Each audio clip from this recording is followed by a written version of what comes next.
भगवान की जय। श्री गोपाल कृष्ण भगवान की जय। श्री वृंदावन धाम की जय। श्री वृंदावन धाम की जय। परम पूज्य श्री स्वामी जी महाराज की जय। परम पूज्य श्री स्वामी जी महाराज की जय। श्री कृपा विलास आश्रम की जय। श्री कृपा विलास आश्रम की जय। सभी संत भगवंत की जय। सभी संत भगवंत की जय। श्रीमद्भागवत महापुराण की जय। श्री व्यास नारायण भगवान की जय। जय जय श्री राधे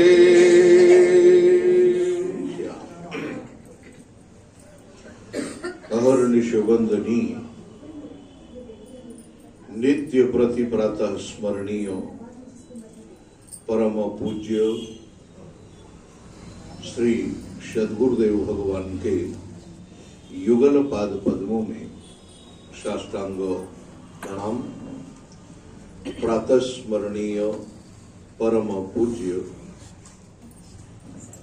स्वामी जी महाराज के युगल पाद पद्मों में साष्टांग प्रणाम। समुपस्थित विराजमान सभी संत एवं भगवत भक्तों की युगल पाद पद्मों में साष्टांग प्रणाम। भगवत कथानुरागी सज्जनों एवं वात्सल्य रस की प्रतिमूर्ति भगवती मातृ शक्ति अकारण करुणा वरुणालय परात्पर परब्रह्म परमेश्वर जगद नियंता जगदाधार जगदीश्वर भगवान की अहेतु की कृपा का फल है कि हम सब लोग दिव्याति दिव्य मधुराति मधुर परम रसमय दिव्य तेजोमय चिन्मय धाम श्री वृंदावन में प्रातः स्मरणीय परम पूज्य महाराज श्री की छो छान से भरा हुआ यह कृपा विलास प्रांगण उसमें प्रवेश कर उनके ही बाके आराध्य गोपाल कृष्ण भगवान की वांगमयी प्रतिमूर्ति श्रीमद् भागवत महापुराण का नित्य स्वाध्याय के माध्यम से सत्संग लाभ प्राप्त कर रहे हैं। नारायण, आइए हम सब लोग अपने मन को लेके चलते हैं महाराज ध्रुव के सानिध्य में, जहां पर जिस दिव्य मधुवन में भगवान नारायण बैठे हुए भगवान हैं, खड़े हुए ध्रुव महाराज चरणों में पड़े हुए और दिव्य सुंदर स्तुति भगवान की ध्रुव जी करते हुए अपनी अंतिम के स्तुति के दो मंत्र बड़े विलक्षण हैं, वह ध्रुव जी महाराज निवेदन करते हैं। और नारायण ध्रुव जी कहते हैं, प्रभु यस्मिन् विरुद्ध गतयो ह्यनिशं पतन्ति विद्यादयो विविध सत्य अनुपूर्यात्। हे प्रभु, आप अनंत शक्ति संपन्न हैं। चलो ये बात तो ठीक है, लेकिन आप विरुद्ध आश्रय भी हैं, विरुद्ध शक्तियों को भी बढ़ावा देते हैं। विरुद्ध शक्तियां कह देने का मतलब, अगर आप देवताओं को भी बढ़ाते हैं तो दैत्यों को भी बढ़ावा देते हैं। देवताओं की शक्ति अगर बढ़ती है तो दैत्यों की शक्ति भी बढ़ाते हैं। विरुद्ध गते ह्यनिशम, ये ऐसा नहीं है दिन में देवताओं की शक्ति बढ़ती है तो रात्रि के समय दैत्यों की शक्ति बढ़ती है। लेकिन पतन दोनों का होता है, गिर दोनों जाते हैं। देवता लोगों का देवत्व स्वर्ग लोक पहुंचने के बाद, देवता बनने के बाद पुण्य पूरे हो गए तो फिर अच्छा, राक्षस में भी आप देखेंगे अति अगर अपनी मर्यादा में स्थित ना रहे तो उनको भी भटकना पड़ता है कि नहीं। यहां कहते विद्या दयो विविधि। हे प्रभु, आप विद्याधर, अब देखो मैं आपको बताऊं, विद्याधर, किन्नर, गंधर्व, यक्ष, ये सब की कैटेगरी अलग अलग है। किन्नरों की को अलग, यक्षों का अलग स्वरूप है, विद्याधर अलग चीज है और गंधर्व अलग चीज है। दोनों ये सब चार जो विभाग हैं, इनके सबके अलग अलग स्वरूप हैं, अलग अलग जानकारी है, अलग अलग इनकी रहनी है। तो ऐसी जो चारों विविध शक्तियां, इन सबको किन्नर कहते हैं। किंचित नरा, जो नाम मात्र के नर हो, नराकृति, केवल नर आकृति में दिखाई देते हैं लेकिन वो नर है नहीं, नारायण। लेकिन ऐसे देवत्व है, वो किन्नर एक देव प्रजाति है, ध्यान रखना। अब ये नहीं मालूम कहां से ये धंधा चला है, मांगने खाने वाला, नाचने वाला, ये बात मेरे समझ में नहीं आती।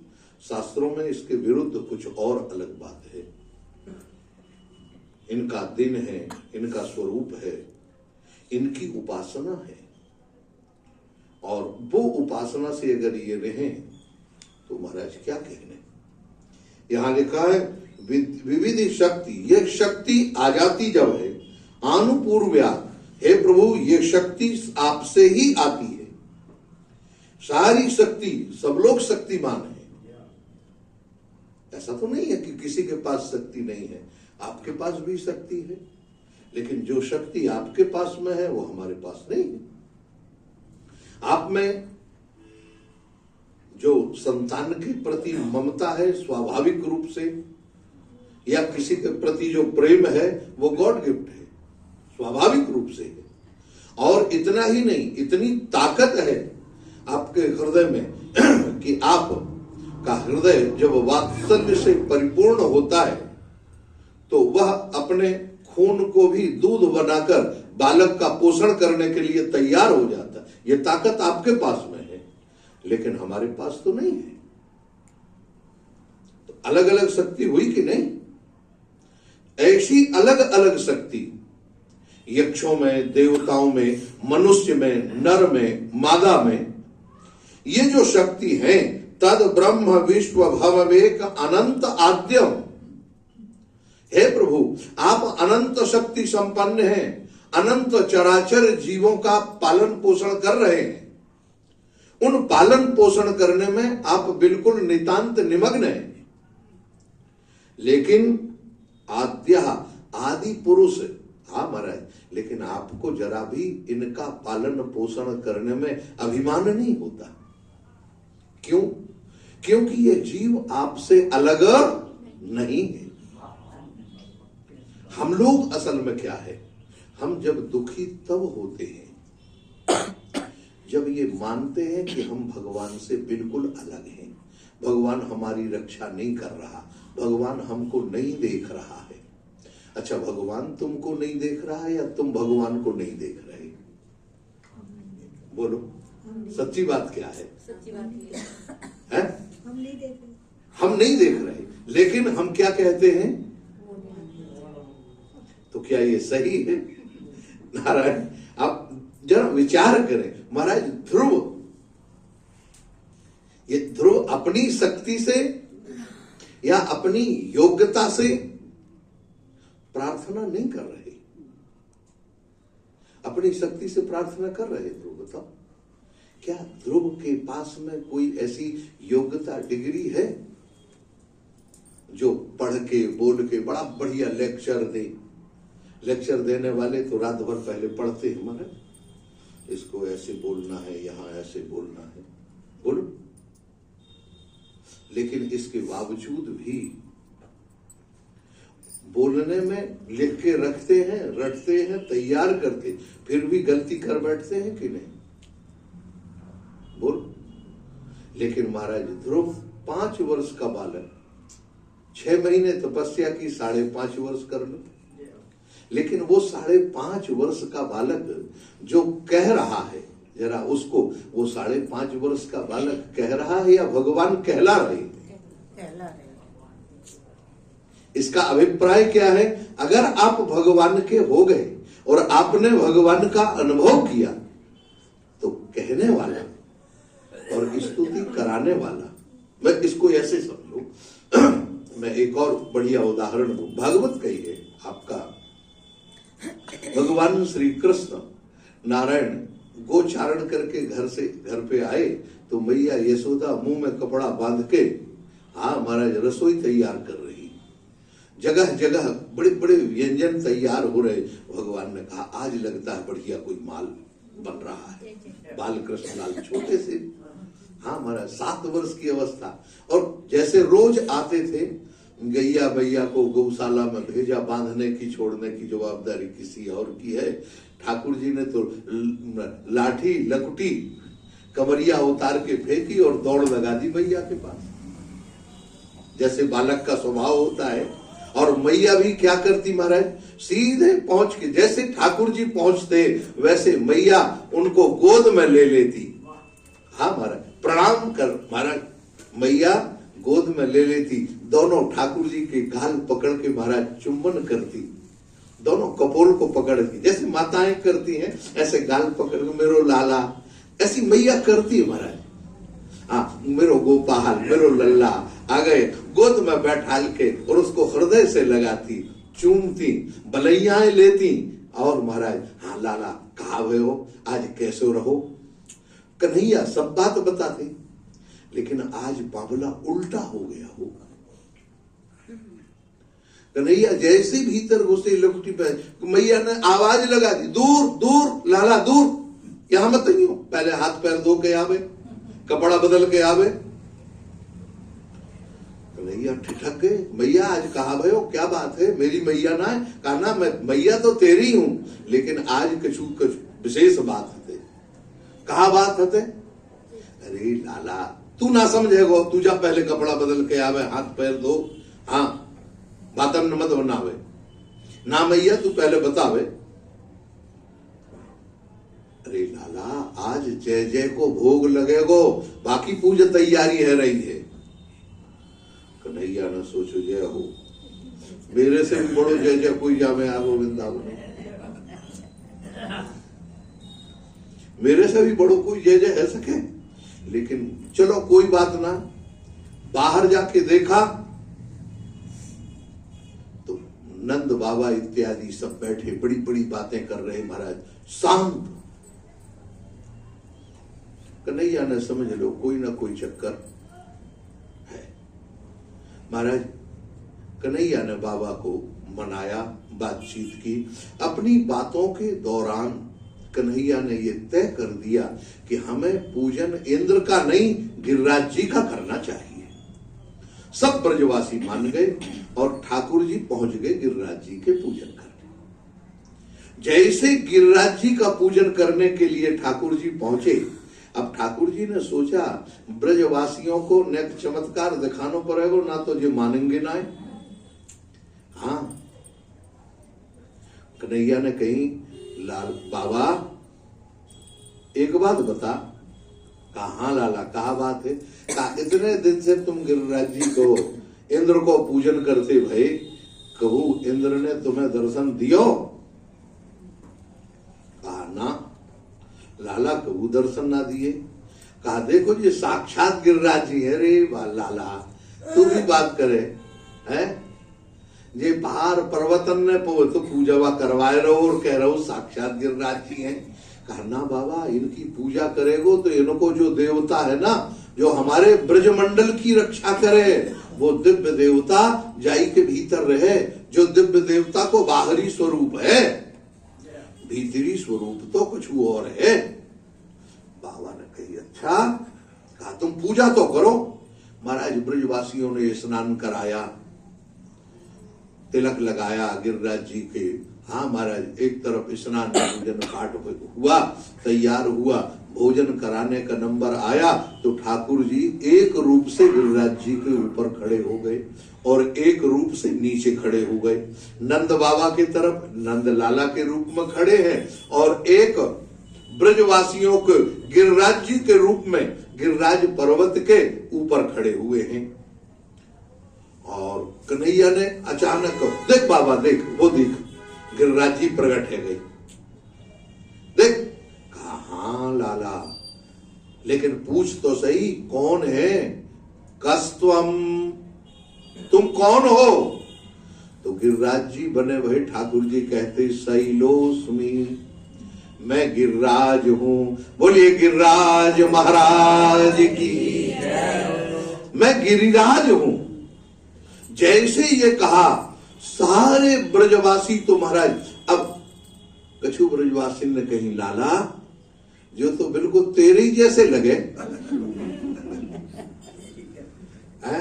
वैसे ही बड़ी बड़ी मोटी मोटी आंखें हैं, वैसे ही देखवे को नाक नक्शा भी। बाबा तो ऐसो कछु ना है, मेरो ही रूप समझ लियो, लेकिन मैं तो अलग हूं ना, मैं तो तुम्हारो लाला हूं और गिरिराज जी हमारे ब्रजमंडल को मालिक है, जे प्रत्यक्ष देवता है बाबा। अब देखिए भगवान एक रूप से नीचे खड़े हैं और एक रूप से ऊपर खड़े। इसी तरह महाराज ध्रुव भी यही है, यही बात कह रहे हैं।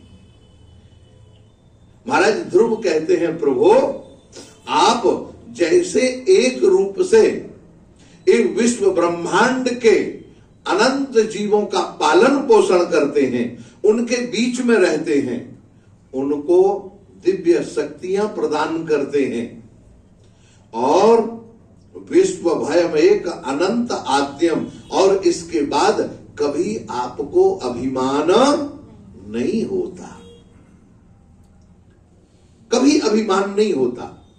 आप देखेंगे ठाकुर जी को, ठाकुर जी की निरभिमानता की पराकाष्ठा आपने गिरिराज की लीला में देखो, चाहे वृंदावन की लीला में देखो, इतना निरभिमान ठाकुर जी को। अब श्री कृष्ण आप देखें गिरिराज जी का पूजन कराया, पूजन कराने के बाद नारायण मस्त, हाँ, लेकिन इंद्र के कोपने लगा ब्रजमंडल को बहा दो। भगवान समस्त ब्रजवासियों को लेके गिरिराज जी की शरण में चले गए और गिरिराज जी को अपने हाथ पर उठा लिया। अब वहां गोप ग्वाल वाल जितने हैं वो समझे, अरे लाला तू गिरिराज जी उठा सके तो हम ना उठा सके? ऐसी बातें न बनाए, अरे हम चोरी साथ में करे, हम सब जगह साथ में गए, कैसी बात करें? लाला कन्हैया बोलो देखो भाई ऐसा है, सब काम साथ में भले किए लेकिन गिरिराज जी ना उठा सके, मेरी बात और है। अरे ऐसे कैसे ना उठा सके? नक मधुमंगल के हाथ में दे के देख, हाँ तेरे से तो अच्छो ही है, बड़ो है, अच्छो खावे पीवे बारो है। हाँ तू तो 2 रोटी खावे, मधुमंगल 6 खावे, ताकत तेरे से ज्यादा होगी। कन्हैया मुस्कुराए, कहा लाला देखो मैंने पूतना मारी तो तुम कछु मार सके का? अरे रहने दे, इन बातन ने का रखो, तूने पूतना मारी कहाँ है? तेरे तो दूध पीवे से ही पूतना मर गई, लेकिन बाबा मरे मराए में 4 लाठी हमने लगाई। ऐसा थोड़ी है, तूने अकेले कहां मारो?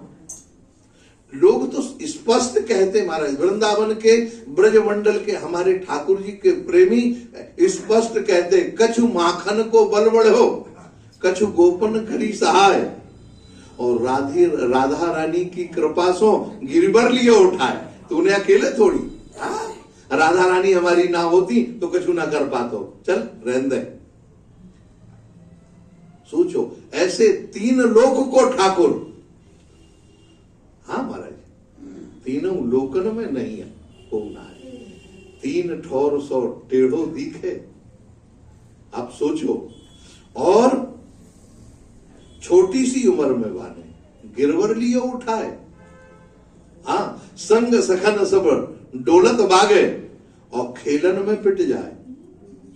सोचो मधुमंगल के साथ महाराज, मधुमंगल श्रीदामा हमारे लाला कन्हैया के कान पकड़ लेते हैं महाराज, इनकी पीठ पर चढ़ जाते हैं। इतना निराभिमानता और कहीं मिलेगी आपको? बताइए, ऐसी निराभिमानता। लेकिन वही आज कहते हैं, हे प्रभु, क्योंकि हर परिस्थिति में अगर कहीं किसी को मुस्कुराना सीखना है तो आनंद मात्र मविकार महम प्रपद्ये। हे प्रभु, ध्रुव जी महाराज कहते हैं, हे प्रभु, हमने देखा है आनंद मात्र, आपका स्वरूप आनंद का है। मविकार, आनंद में देखो, जो आनंद होता है ना, उस आनंद में विकार नहीं होता, याद रखना। सुख और दुख, अनुकूलता का नाम सुख है, प्रतिकूलता का नाम दुख है।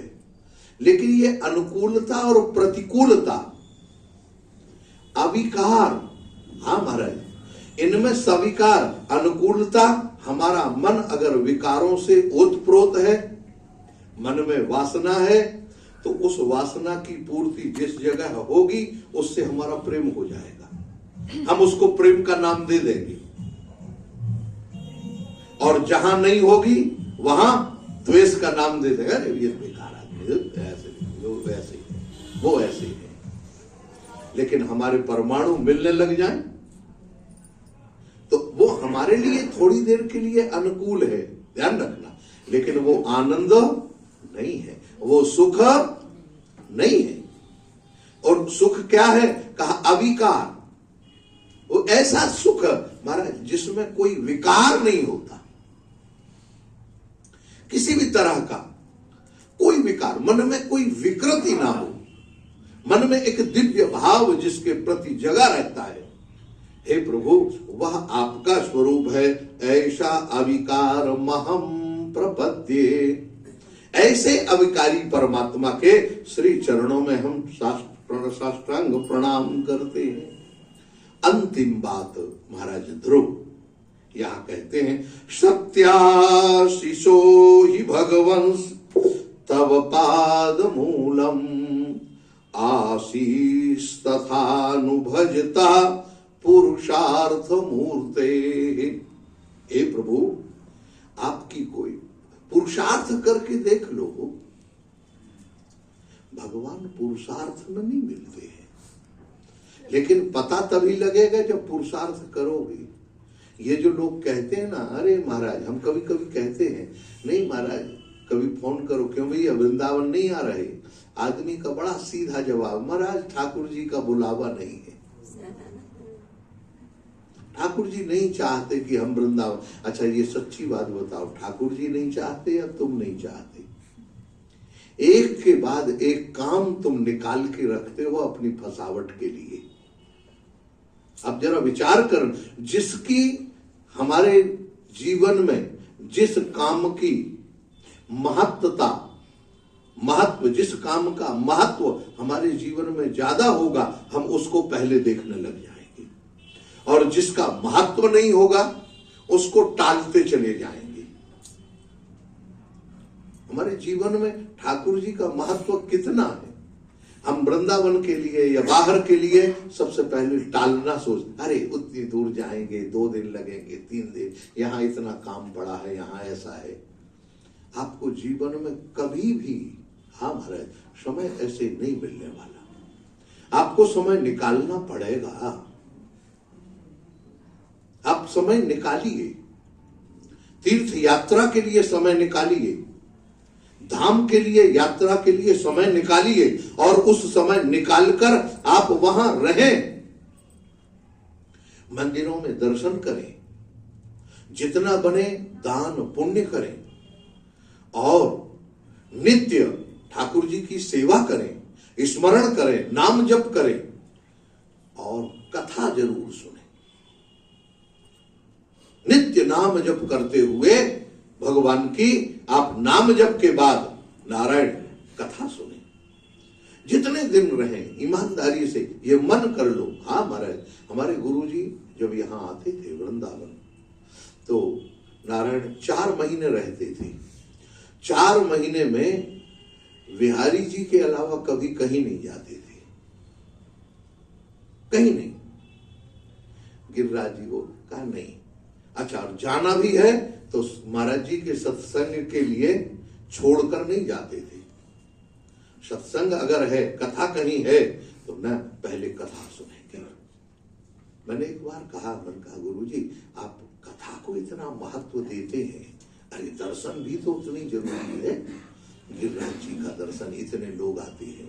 कहा देखो भैया, जो कथा में आनंद है वो उतना आनंद दर्शन में नहीं है। कथा में बैठ के आप दर्शन करने जाएंगे, दर्शन करने में कौन व्यक्ति के साथ आपकी कैसी मुलाकात हो, किसके प्रति आपका कैसा भाव बनेगा, इसकी कोई गारंटी। लेकिन कथा में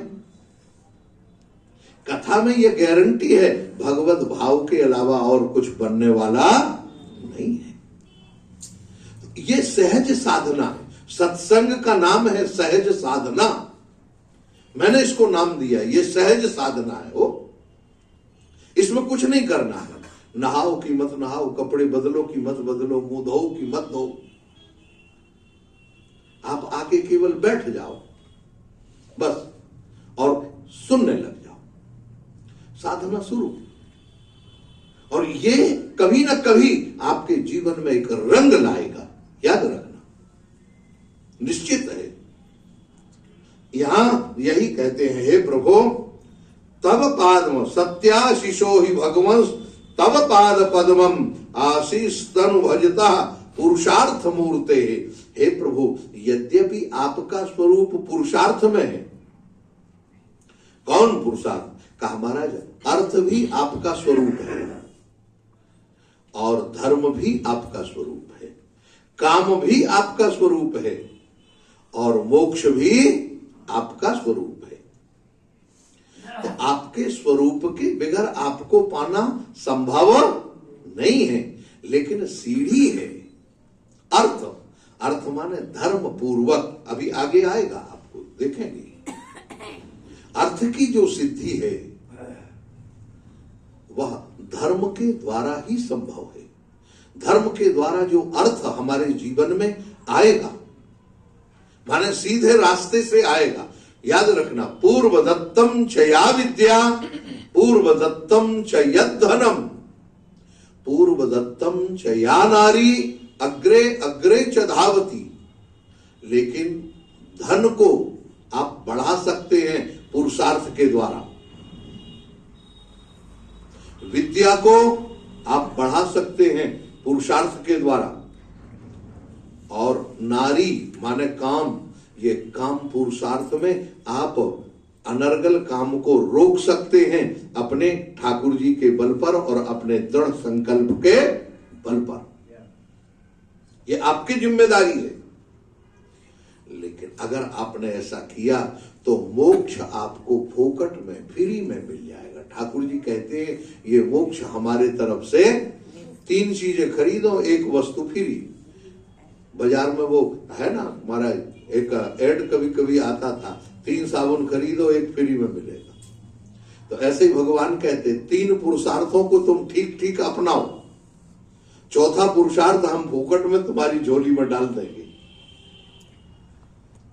हाँ महाराज, इसीलिए यहां कहते हैं हे प्रभु आपके चरणों के सहारे रहकर जो अर्थ धर्म और काम ये बिगर भगवान के चरणों की कृपा से पूरे होने वाले नहीं है। और आशीष वसाम तनु भजत पुरुषार्थ मूर्ते, हे प्रभु आप ये पुरुषार्थ स्वरूप की आपकी मूर्ति है, लेकिन अप्येव वर्य भगवान परिपाति दीनान वाश्रेय वत्सक मनुग्रह कातरोष्मान।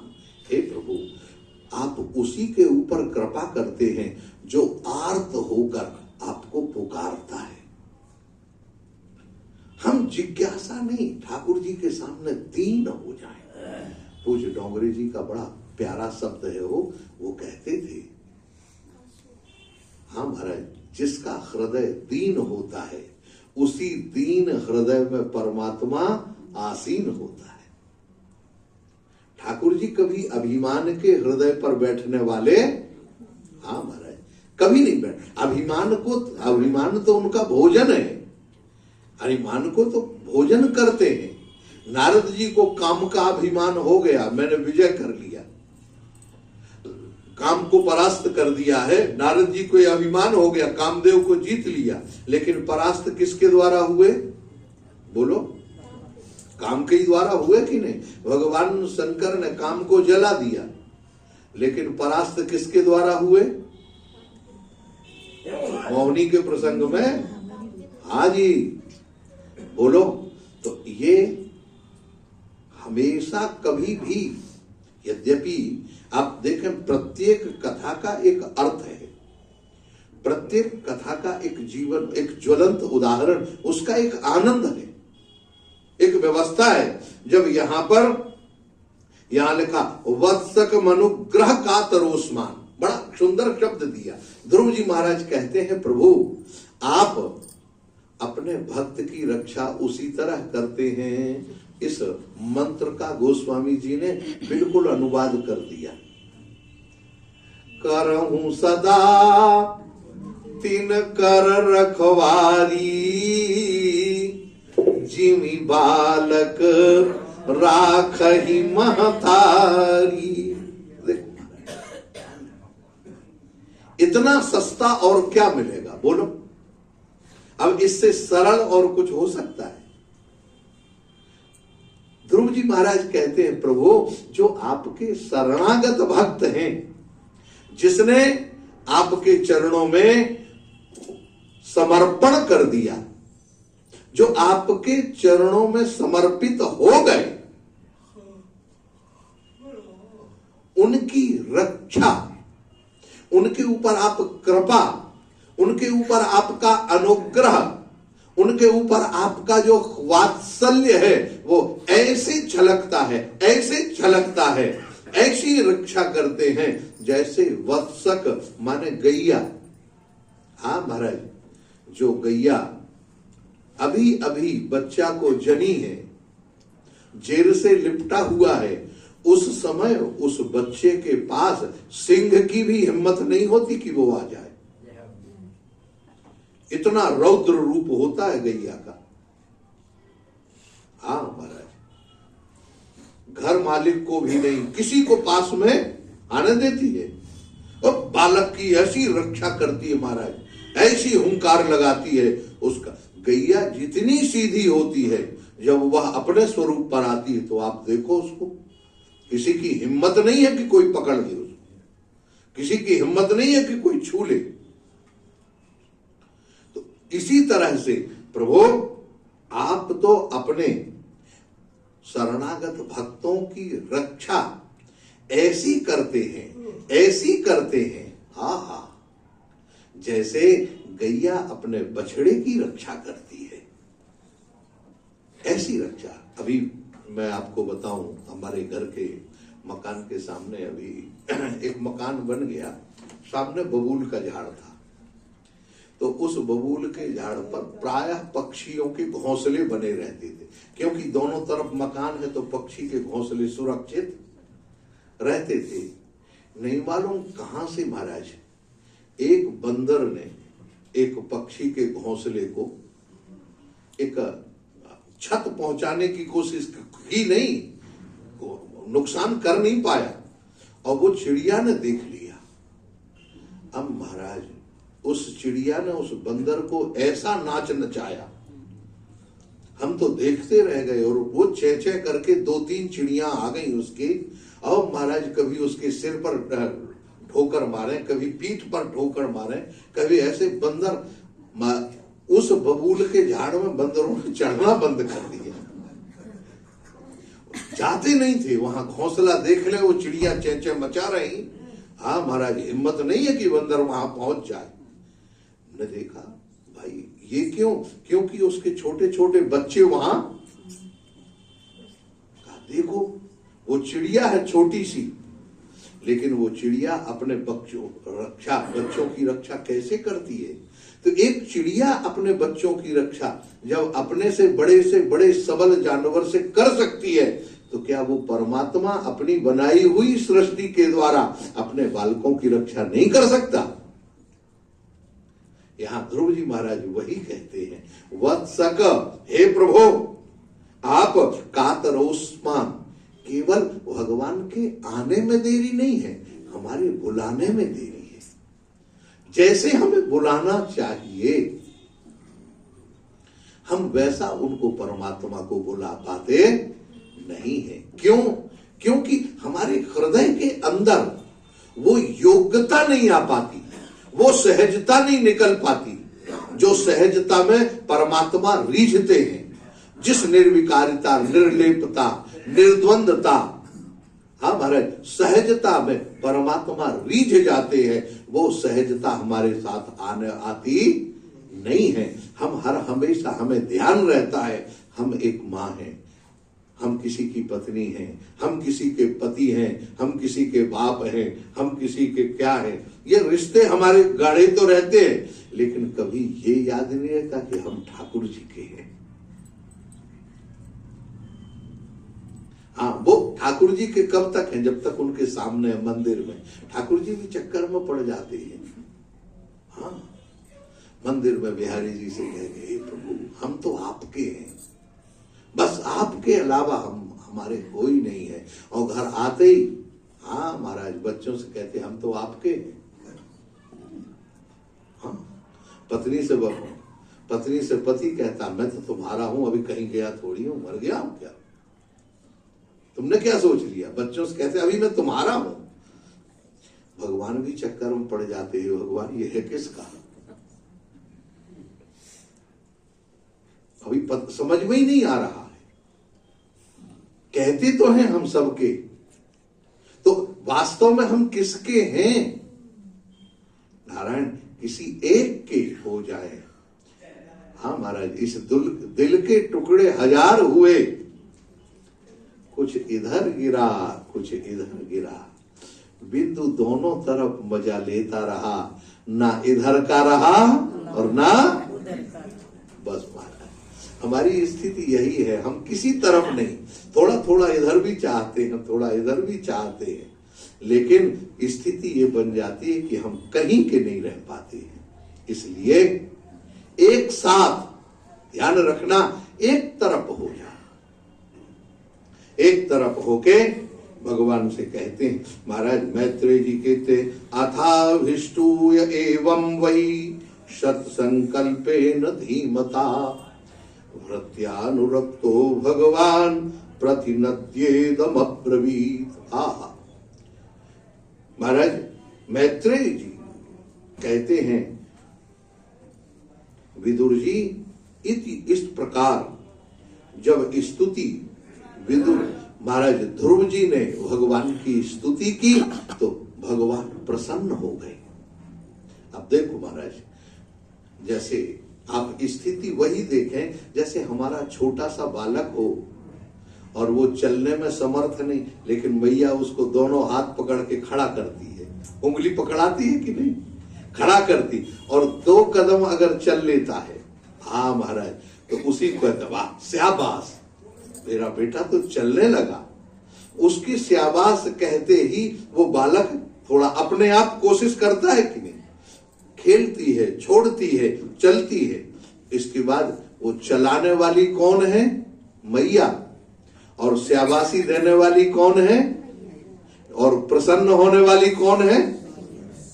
बस यही साधना भक्ति की है नारायण। ये ज्ञान हमें, ये जानकारी नहीं, मैं कभी कभी कहता हूं ज्ञान माने निष्ठा पूर्वक हमारे हृदय में ये बात बैठ जानी चाहिए कि हमें करने वाला और कराने वाला परमात्मा ही है, प्रसन्न होने वाला भी परमात्मा ही है, लेकिन ये दूसरे का मुंह बंद करने वाला वाक्य नहीं है, अपने जीवन में उतारने वाला है।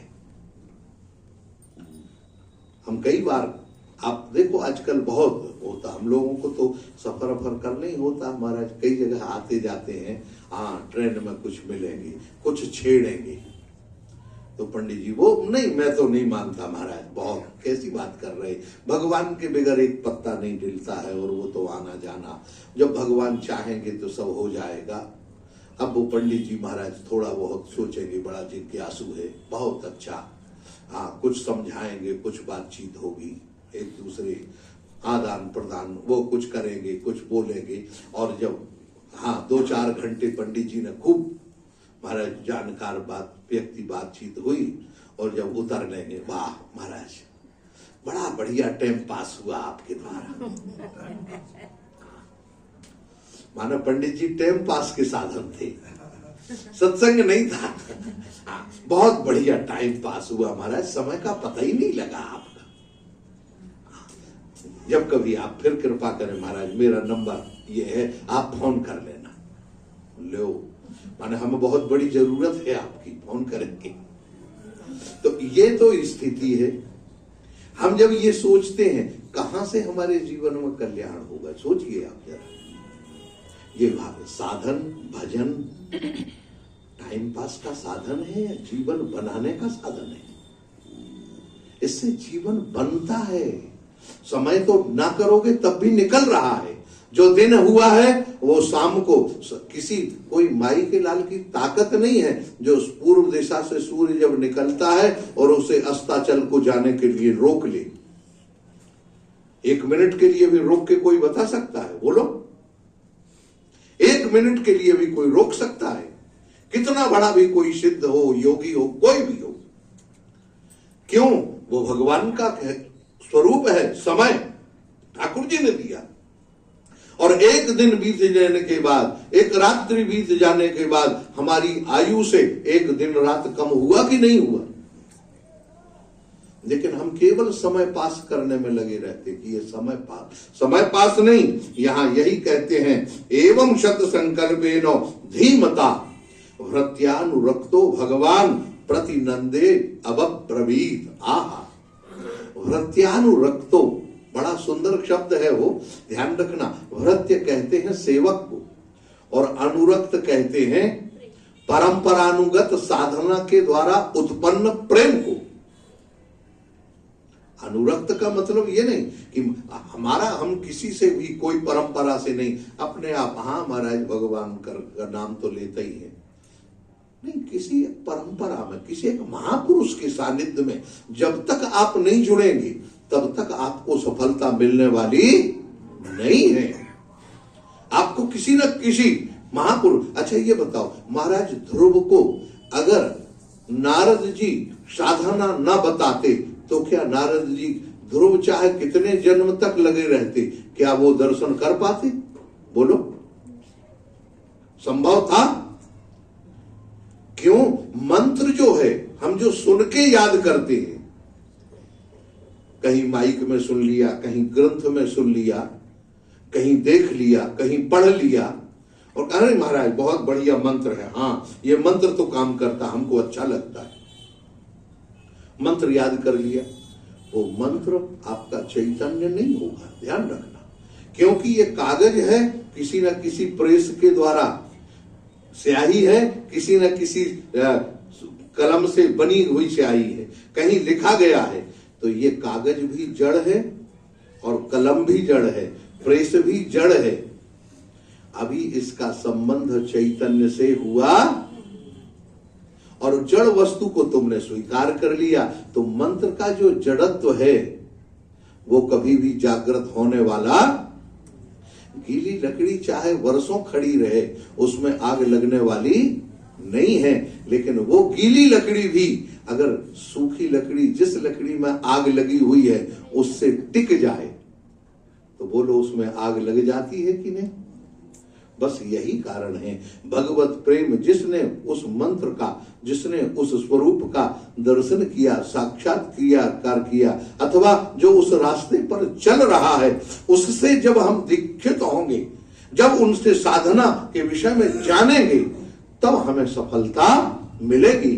नारद जी ने अनुभव किया और संकल्प करके जो मंत्र दिया और मंत्र का स्वरूप बताते हुए कहा, बेटा तुम्हें इस रूप से मंत्र जपना है, इस तरी, तो उसमें सफलता मिली कि नहीं मिली?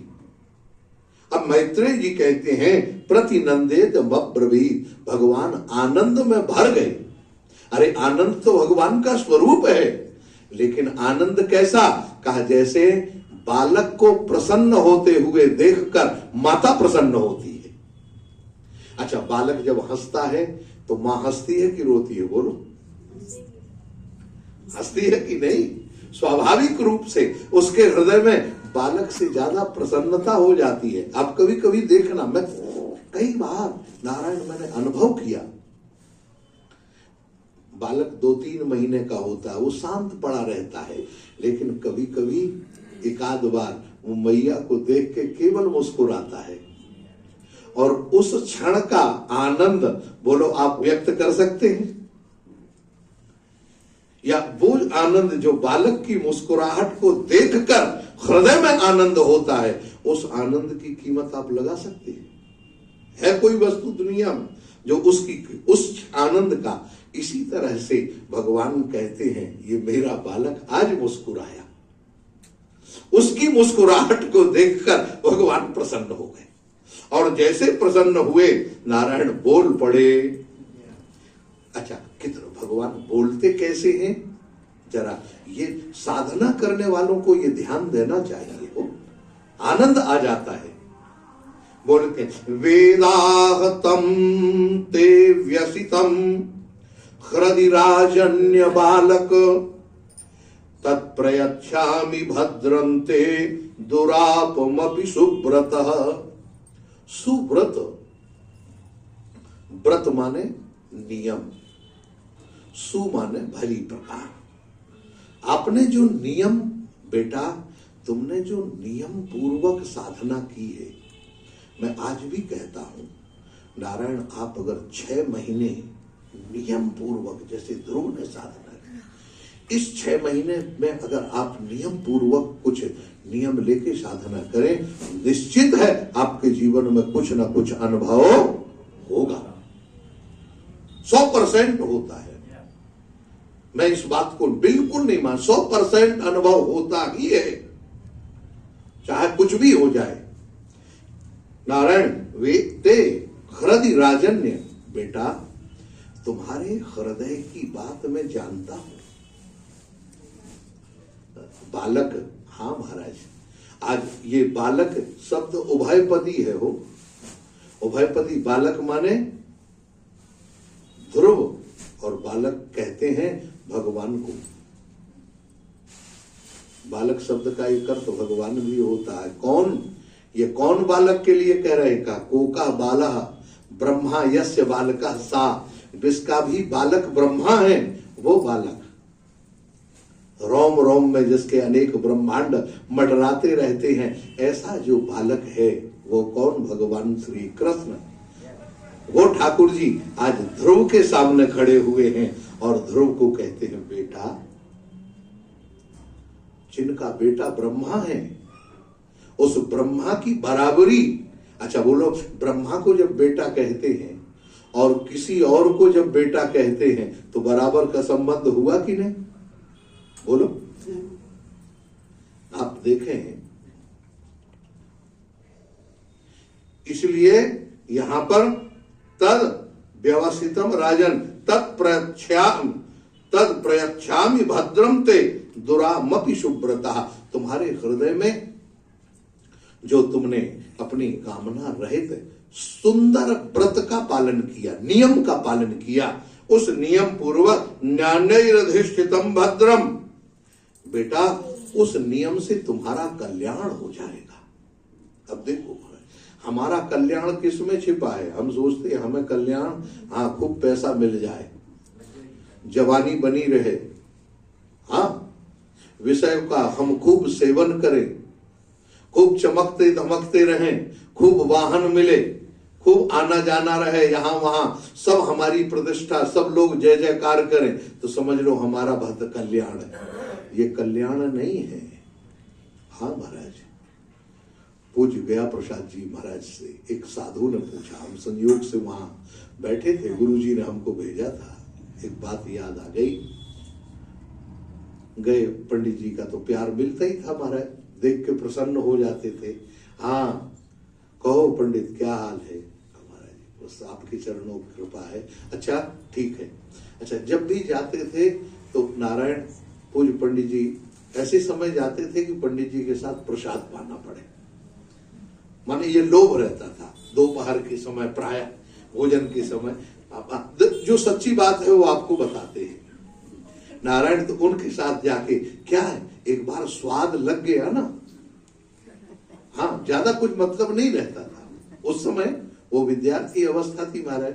और पंडित क्या हाल है? सब ठीक। अच्छा, कारण क्या है? हमारी योग्यता नहीं थी कि पंडित जी हमें प्यार कर रहे। एक बात और ध्यान रखें, हमारे गुरुजी के कारण और पूज्य पाद स्वामी अखंडानंद सरस्वती जी महाराज के आश्रम में रहते थे, तो उनके कारण हमारा नाम होता था।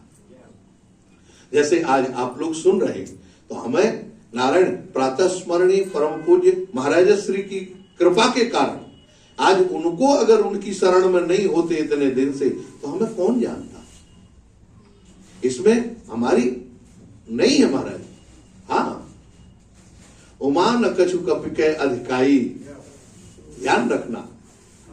हाँ महाराज, प्रभु प्रताप से काल ही, भगवान की कृपा से। तो इसी तरह से महाराज, भगवान को तो हमने नहीं देखा, लेकिन इन महापुरुषों के चरणों में हम जरूर रहे हैं, इनको देखा है, इनका वात्सल्य देखा है। पूज्य महाराज श्री का वात्सल्य, पूज्य स्वामी जी का प्रातः स्मरणीय स्वामी अखंडानंद सरस्वती जी महाराज का, तो उनका तो सानिध्य उतना नहीं मिला, बहुत कम समय के लिए। लेकिन पूज्य महाराज श्री का जो सानिध्य मिला नारायण, और आज तक वो बरकरार है। हमारे जीवन की समस्या का समाधान महाराज जी आज भी करते हैं। तो वहां पहुंचते पंडित जी से एक व्यक्ति ने, एक साधु ने पूछा, महाराज आश्रमधारी था, वो अभी भी हैं, मैं नाम नहीं लूंगा। उन्होंने कहा महाराज आप हमारे कल्याण का साधन बताएं। पंडित जी मुस्कुराए और कहें भैया भजन करो। कहा महाराज करते तो हैं।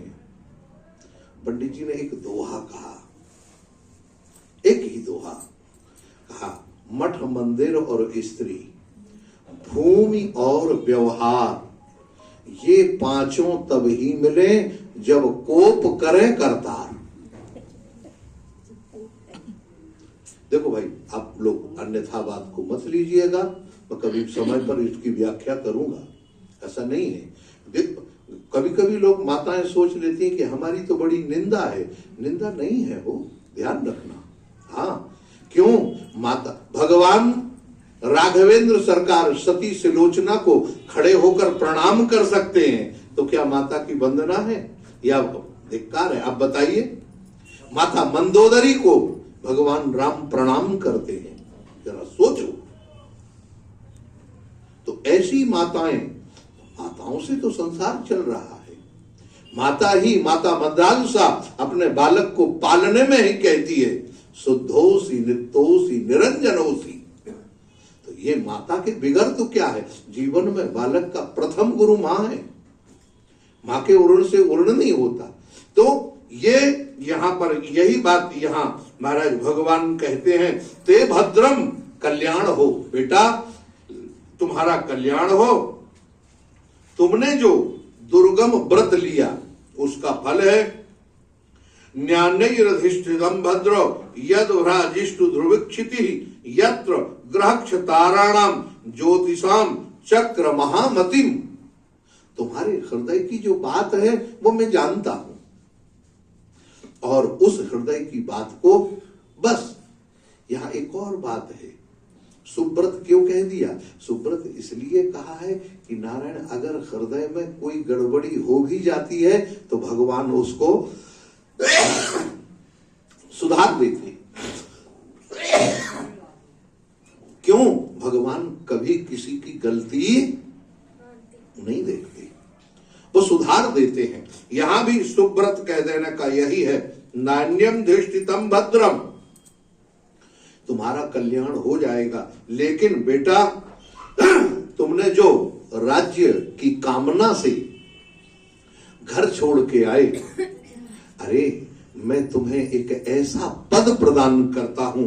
कौन सा? नारि भद्रम ध्रुवक्षिता यत्र ग्रहक्षताराणाम, सारे ग्रह नक्षत्र तारागण ज्योतिष चक्र सप्त ऋषि ये सब उनकी महिमा का गान करते हुए बाहर रहेंगे। उसके भीतर जाने की उनको इजाजत नहीं है, उनको आज्ञा नहीं, वो जा नहीं सकते। और मेध्याम गोचक्रवस्तातु यत् कल्पवासिनम ध्रुवोग्नि कश्यप शुक्रो मुनयो ये वनौकशः चरन्ति दक्षिणी कृत्य भ्रमतो वत्सतारका। देखो महाराज, ये बृहस्पति इत्यादि नक्षत्र ऋषि बड़े बड़े ये सब उसके चक्कर लगाएंगे, चक्कर काटेंगे और दर्शन की आकांक्षा करेंगे कि इसमें रहने वाले महाराज ध्रुव के हमें दर्शन हो जाए।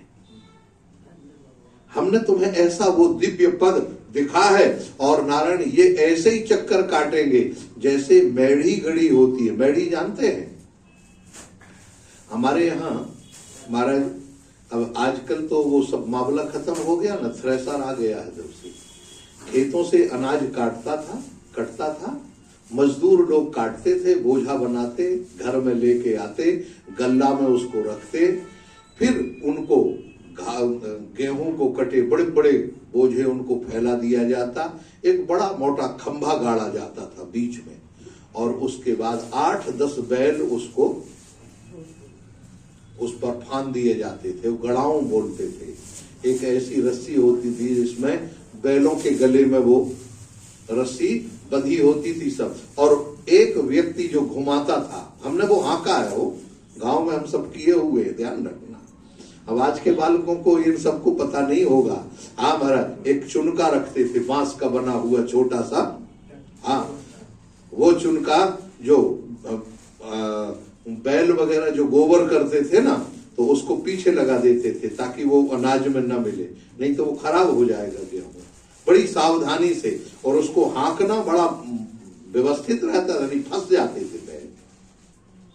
लेकिन एक जो मेढ़ी के किनारे बैल होता था, वो खंबे के किनारे जो उसके अलग बालू होते, उनको तो थोड़ा ठीक रहता था क्योंकि लंबा रास्ता होता, और मेढ़ी के किनारे जो बैल होता था वो बिल्कुल ऐसे ही घूमता रहता था, इधर से इधर, और उधर वाला तो उसको इतना चक्कर लगा के आना पड़ता था।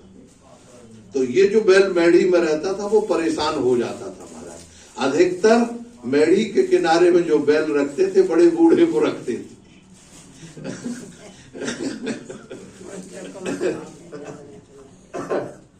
हाँ नारायण, क्योंकि वो ज्यादा चल नहीं पाता था और उधर घूमने के लिए ज्यादा समस्या नहीं होती थी। उस गेहूं में स्वाद भी होता था। आज के समय का तो मामला सब खत्म हो गया हो। हाँ, हम लोगों ने वो हवा में ऐसे ऐसे करके गेहूं उड़ाया जाता था, कपड़े बांध के धूप में खड़े होके रहते। कहाँ वो समय, आज के समय तो सब मामला गड़बड़ है। तो वही कहते महाराज, ये ग्रह नक्षत्र तारे ऐसे रहेंगे जैसे मेढ़ी के बैल, वो बैल जो किनारे पर खड़ा रहे, ऐसा बैल बना रहेगा महाराज। तुम जब चाहोगे तभी दर्शन देंगे। नारायण ऐसे पहले दर्शन नहीं हो गया। धर्मोग्नि कश्यप शुक्रो मुनियो वनौक्षः, जितने भी धर्म धुरंधर हैं, कश्यप आदि ऋषि, ये सब के सब तुम्हारी परिक्रमा करेंगे। और परिक्रमा करते हुए चरंती दक्षिणी कृत्य भ्रमतो यत् सतारकः, सब दक्षिण की ओर, जैसे हम लोग परिक्रमा करते हैं ऐसे घूमते हैं ना परिक्रमा, इसी तरह से वो सारे ग्रह नक्षत्र प्रस्थितेति वनम पित्रा दत्वा गाम धर्म संश्रयः। नारायण तुम्हारे पिता तुम्हारी राह देख रहे और वो बड़े धर्मात्मा हैं। अंत में तुम्हें राज्य देकर वह जंगल की ओर चले जाएंगे। लेकिन बेटा हम तुम्हें एक वरदान देते हैं, 37 वर्ष सहस्त्र